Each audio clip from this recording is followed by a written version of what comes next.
അശ്വിനി ബിദ്രെ എന്ന പെൺപോലീസിൻ്റെ ദുരന്തകഥ.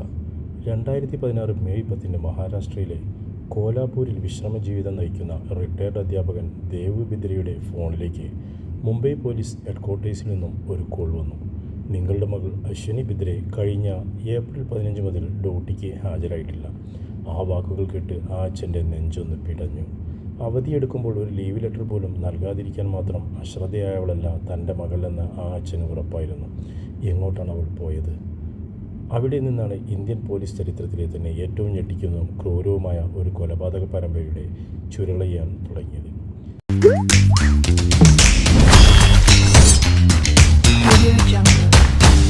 അശ്വിനി ബിദ്രെ കഠിനാധ്വാനിയായ police officer. പഠനത്തിലും അച്ചടക്കത്തിലും മിടുക്കിയായിരുന്ന അശ്വിനിയുടെ ഏറ്റവും വലിയ സ്വപ്നം ഒരു സർക്കാർ ജോലി നേടുക എന്നതായിരുന്നു. പരാജയങ്ങളിൽ തളരാതെ അവൾ നിരന്തരം പ്രയത്നിച്ചു. ഇതിനിടയിൽ 2005 രാജു ഗോവറുമായി അവളുടെ വിവാഹം കഴിഞ്ഞു. ഭർത്താവിൻ്റെ പൂർണ്ണ പിന്തുണയോടെ അവൾ പഠനം തുടർന്നു. ഒടുവിൽ 2007 മഹാരാഷ്ട്ര പബ്ലിക് സർവീസ് കമ്മീഷൻ നടത്തിയ PSI പരീക്ഷയിൽ മികച്ച മാർക്കോടെ അവൾ പാസ്സായി. പൂനെയിലായിരുന്നു ആദ്യത്തെ നിയമനം. 3 വർഷത്തെ സേവനത്തിന് ശേഷം 2010 അവൾക്കൊരു പെൺകുഞ്ഞ് ജനിച്ചു. പിന്നീട് സാംഗ്ലിയിലേക്ക് സ്ഥലം മാറ്റം ലഭിക്കുകയും ചെയ്തു. കുടുംബവും ഔദ്യോഗിക ജീവിതവും ഒരുപോലെ കൊണ്ടുപോകാൻ അവൾ പരമാവധി ശ്രമിച്ചിരുന്നു. സാംഗ്ലിയിൽ 3 വർഷത്തെ സേവനത്തിന് ശേഷം അസിസ്റ്റൻറ്റ് പോലീസ് ഇൻസ്പെക്ടറായി അവൾക്ക് പ്രൊമോഷൻ ലഭിച്ചു.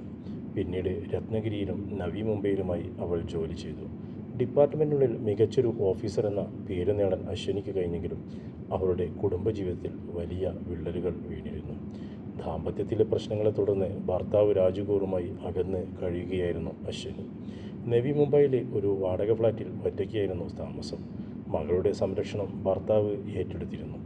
അസ്വാഭാവികമായ സന്ദേശങ്ങളും ഒരു അനിയൻ്റെ അന്വേഷണവും. ഏപ്രിൽ മാസം മുതൽ കാണാതായ അശ്വിനിയുടെ ഫോണിൽ നിന്നും ചെന്നൈയിലുള്ള അവളുടെ സഹോദരൻ ആനന്ദ് ബിദ്രയ്ക്ക് ചില വാട്സപ്പ് സന്ദേശങ്ങൾ വന്നിരുന്നു. ജോലിഭാരം താങ്ങാൻ കഴിയുന്നില്ല. ഞാൻ ഉത്തരാഖണ്ഡിലെ ഒരു മെഡിറ്റേഷൻ ക്യാമ്പിലേക്ക് പോവുകയാണ്. എനിക്ക് പ്രശ്നങ്ങളൊന്നുമില്ല. പെട്ടെന്ന് തന്നെ തിരികെ വരും. ഇതായിരുന്നു ആ മെസ്സേജുകളുടെ ഉള്ളടക്കം. എന്നാൽ ആ സന്ദേശങ്ങളും ഭാഷയുടെ ശൈലിയും അശ്വിനിയുടേത് പോലെയായിരുന്നില്ല. അവളുടെ മെസ്സേജ് അയക്കുന്ന ശൈലിയുമായി ഇതിന് യാതൊരു ബന്ധവുമില്ലെന്ന് ആനന്ദ് തിരിച്ചറിഞ്ഞു. മാത്രമല്ല, ഏപ്രിൽ മാസത്തെ ഫ്ലാറ്റിൻ്റെ വാടക അവൾ നൽകിയിരുന്നില്ല. എപ്പോൾ വരുമെന്ന് ഫ്ലാറ്റ് ഉടമയോട് പറഞ്ഞിരുന്നുമില്ല. സംശയം തോന്നിയ ആനന്ദ് ഉടൻ തന്നെ ചെന്നൈയിൽ നിന്നും നവി മുംബൈയിലെത്തി പോലീസ് സ്റ്റേഷനിൽ അന്വേഷിച്ചപ്പോൾ മഹാരാഷ്ട്ര പോലീസിലെ ഉയർന്ന ഉദ്യോഗസ്ഥനായ സീനിയർ ഇൻസ്പെക്ടർ അഭയ് കുരുന്തുകറുമായി അവൾക്ക് അടുപ്പമുണ്ടായിരുന്നു എന്ന വിവരമാണ് സഹപ്രവർത്തകരിൽ നിന്നും ലഭിച്ചത്. ആനന്ദ് നേരെ അഭയിനെ പോയി കണ്ടു. വളരെ ശാന്തനായിട്ടാണ് അയാൾ സംസാരിച്ചത്. അശ്വിനി കടുത്ത മാനസിക സമ്മർദ്ദത്തിലായിരുന്നെന്നും ക്യാമ്പ് കഴിഞ്ഞ് അവൾ മടങ്ങി വരുമെന്ന് അയാൾ ആനന്ദിനെ ആശ്വസിപ്പിച്ചു. ലാപ്ടോപ്പിലെ രഹസ്യങ്ങളും തെളിയുന്ന സത്യങ്ങളും. എങ്കിലും ആനന്ദിൻ്റെ മനസ്സിലെ സംശയങ്ങൾ മാറിയിരുന്നില്ല. ഫ്ലാറ്റ് ഉടമയുടെ അനുവാദത്തോടെ ആനന്ദ് അശ്വിനിയുടെ മുറി തുറന്ന് പരിശോധിച്ചു. അവിടെ അവൾ ഉപേക്ഷിച്ചു പോയ അവളുടെ ലാപ്ടോപ്പും വ്യക്തിപരമായ ചില ഡയറി കുറിപ്പുകളും അയാൾക്ക് ലഭിച്ചു. ആ ലാപ്ടോപ്പിലെ ഫോൾഡറുകൾ ആനന്ദിനെ വല്ലാതെ ഞെട്ടിച്ചു. അഭയ് കുരുന്ത്കർ അവളെ ഭീഷണിപ്പെടുത്തുന്നതിൻ്റെ നിരവധി ഓഡിയോ റെക്കോർഡിങ്ങുകൾ അതിലുണ്ടായിരുന്നു.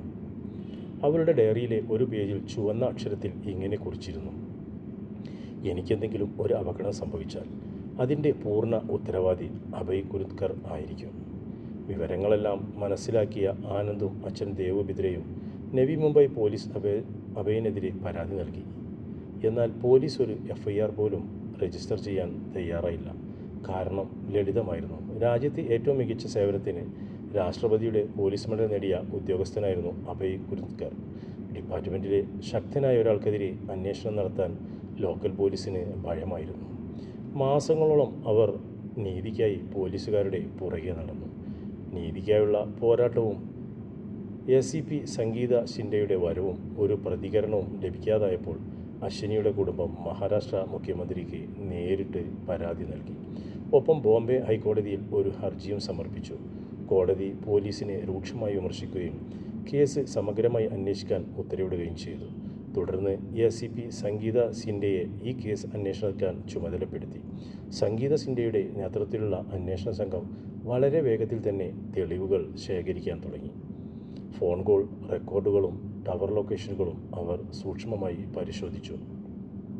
അശ്വനിയെ കാണാതെ ദിവസങ്ങളിൽ അഭയ് കുരുത്കർ അയാളുടെ ഡ്രൈവർ കുന്ദൻ ഭണ്ഡാരിയും പോലീസുകാരനും സുഹൃത്തുമായ മഹേഷ് ഫാൽനിക്കറും നിരന്തരം ഫോണിൽ സംസാരിച്ചതായും ഇവരുടെ ലൊക്കേഷൻ വസായ് ഗ്രീക്ക് എന്ന സ്ഥലത്തായിരുന്നുവെന്നും പോലീസ് കണ്ടെത്തി. 2017 ഡിസംബറിൽ അഭയ് കുരുത്കർ അറസ്റ്റിലായി. കുറ്റകൃത്യത്തെക്കുറിച്ച് അയാൾ ഒന്നും തന്നെ തുറന്നു പറഞ്ഞില്ല. എന്നാൽ ഡ്രൈവർ കുന്ദൻ ഭണ്ഡാരിയും മഹേഷ് ഫാൽനിക്കറെയും ചോദ്യം ചെയ്തതോടെ അന്വേഷണ സംഘത്തെ പോലും മരവിപ്പിക്കുന്ന ആ കൊടുംക്രൂരതയുടെ സത്യങ്ങൾ പുറത്തുവന്നു. ചുരുളയുന്ന കൊടുംക്രൂരത. 2012 സാംഗ്ലിയിൽ വെച്ചാണ് അശ്വനിയും അഭയും പരിചയപ്പെടുന്നത്. വിവാഹിതരായിരുന്നിട്ടും അവർക്കിടയിൽ വലിയൊരടുപ്പം ഉടലെടുത്തു. ബന്ധം വഷളായതിനെ തുടർന്ന് അശ്വനി നിരന്തരം അഭയിനെ ഭീഷണിപ്പെടുത്താൻ തുടങ്ങിയിരുന്നു. ഇതിൽ നിന്നും ഒഴിവാക്കാനാണ് അയാൾ ആ കൊലപാതകം ആസൂത്രണം ചെയ്തത്. 2016 ഏപ്രിൽ 11 സംസാരിച്ചു തീർക്കാമെന്ന് പറഞ്ഞ് അഭയ് അശ്വനിയെ തൻ്റെ ഫ്ലാറ്റിലേക്ക് വിളിച്ചു വരുത്തി.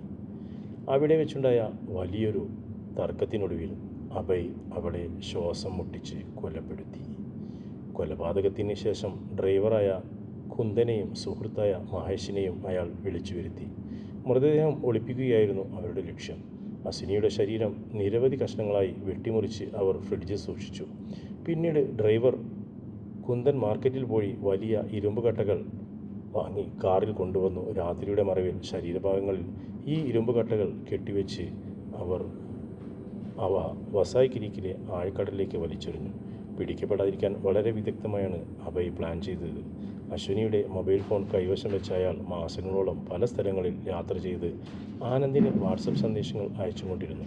ഇതിലൂടെ അവൾ ജീവനോടെയുണ്ടെന്ന് എല്ലാവർക്കും വിശ്വസിപ്പിക്കാൻ അയാൾക്ക് കഴിഞ്ഞു. കൊലപാതകം നടന്ന തൻ്റെ ഫ്ലാറ്റിലെ രക്തക്കറകൾ നശിപ്പിക്കാനായി അയാൾ പെയിൻ്റ് അടിക്കുകയും ചെയ്തു. അന്ത്യം വൈകിയെത്തിയ നീതി. സത്യങ്ങൾ പുറത്തു വന്നതിന് ശേഷം പോലീസും ഇന്ത്യൻ നേവിയിലെ മുങ്ങൽ വിദഗ്ധരും ചേർന്ന് വസായ് ഗ്രീക്കിൽ വ്യാപകമായ തിരച്ചിൽ നടത്തിയെങ്കിലും അശ്വനിയുടെ ശരീരഭാഗങ്ങൾ കണ്ടെത്താൻ കഴിഞ്ഞില്ല. കൊലപാതകം നടന്ന് മാസങ്ങൾ പിന്നിട്ടിരുന്നതിനാൽ മൃതദേഹം കടലിൽ ഒഴുകിപ്പോവുകയോ നശിച്ചു പോവുകയോ ചെയ്തിരിക്കാം. എന്നാൽ ഇരുമ്പ് കട്ടകൾ അവർക്ക് കണ്ടെടുക്കാനായി. മൃതദേഹം ലഭിക്കാത്ത കേസുകളിൽ പ്രതികളെ ശിക്ഷിക്കുക എന്നത് നിയമപരമായി വളരെ ബുദ്ധിമുട്ടുള്ള കാര്യമാണ്. എന്നാൽ ഫോറൻസിക് പരിശോധനയിൽ ഫ്ലാറ്റിലെ പുതിയ പെയിൻറ്റിനുള്ളിൽ നിന്നും കണ്ടെത്തിയ അശ്വനിയുടെ രക്തക്കറകളും ഇരുമ്പ് കട്ടങ്ങൾ വാങ്ങിയതിൻ്റെ ബില്ലുകളും ലാപ്ടോപ്പിലെ ഡിജിറ്റൽ തെളിവുകളും കുറ്റസമ്മതമൊഴികളും കേസിൽ നിർണായകമായി. വർഷങ്ങൾ നീണ്ട നിയമപോരാട്ടത്തിനൊടുവിൽ 2025 ഏപ്രിൽ 21 കോടതി അന്തിമവിധി പ്രസ്താവിച്ചു. അശ്വനി ബിദ്രയെ ക്രൂരമായി കൊലപ്പെടുത്തിയ കുറ്റത്തിന് രാഷ്ട്രപതിയുടെ മെഡൽ ജേതാവായ മുൻ പോലീസ് ഓഫീസർ അഭയ് കുരുത്കറിന് കോടതി ജീവപര്യന്തം തടവ് ശിക്ഷ വിധിച്ചു.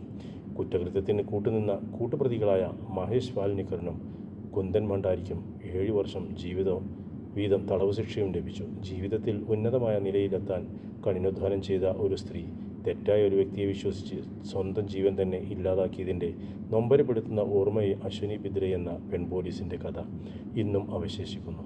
നീതി വൈകിയാലും അത് ഉറപ്പായി ലഭിക്കും എന്നതിൻ്റെ ഒരു വലിയ ഉദാഹരണം കൂടിയാണിത്.